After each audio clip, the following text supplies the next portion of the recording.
All right, testing, 1, 2, 3. All right, what am I looking for right here? Here we go. Yes, sir.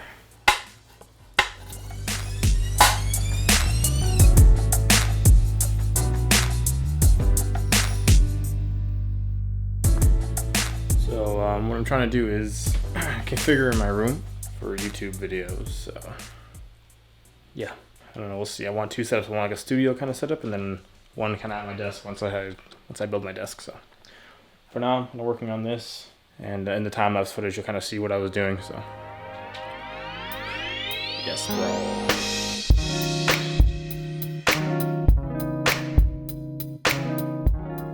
All right, so I am editing the video right now, and watching the footage, I kind of want to add some more context to what I was doing. So as you can see here in this time-lapse footage, I'm basically clearing off that wall so I can have space for my backdrop stands, and I want them to live there permanently, so I can just kind of swap out backdrops, or if I'm doing product photography, I don't have to keep on setting it up, which I was doing for a while, and it's pretty annoying having to pack everything up, bring it back downstairs to where I store my gear, and then if I have an inspiration for a shot, come back up, do it all over again. So it can live here permanently, and I can just swap out the backgrounds. So I had this storage unit that was there, and I'm kind of moving it out of my room. It was just storing old lenses and bags I didn't use. So I'm like, okay, I'll empty it, consolidate the gear that's in there, and then move it out. So that's what I did. And after that, I just had to clean up the room, and then I was ready to bring the background stands up and start setting up the actual shot.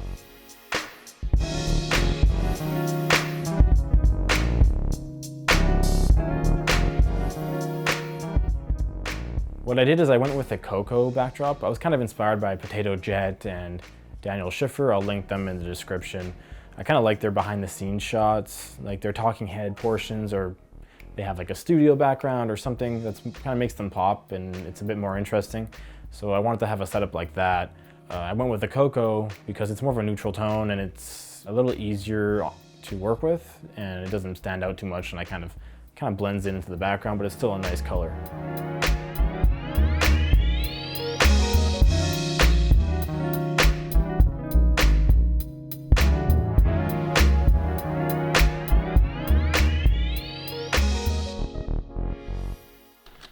So for the key light, we got the Aperture 120D.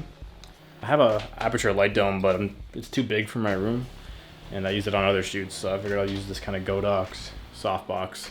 I'm gonna kind of feather it off of me to get some fall off, and I might add a flag here once I take that light off. We'll see.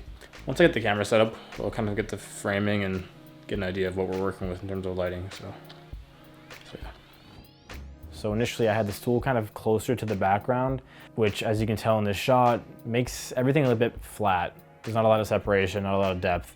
So what I'm doing is I'm just moving my stool forward, so I'm further away from the background, and then I move my camera to compensate, and that created the depth that I wanted. So I was further away from the background, which means the light wasn't spilling everywhere, and it was more concentrated on my face, and the fall off that I was able to create was a lot nicer and was what I was looking for.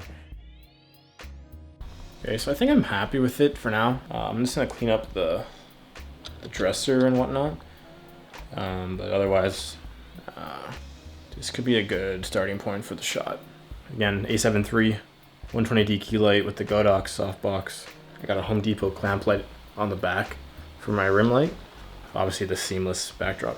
That's gonna be the kind of the studio setup for some of the YouTube content. That's the shot, super basic. If you have the gear and you have a little bit of space, you can definitely make this happen. This is gonna be my main YouTube setup for a little bit. I'll probably even do this kind of sit down in front of my computer setup, which I've been planning to do, but I want to get the desk correct and all that. But for now, we'll see. That's it. I'm gonna slate this thing. That's all I got. Hope you enjoyed it. More videos coming soon. You know the drill. Like, comment, subscribe, whatever, man. Till next time, let's go. YouTube, bro.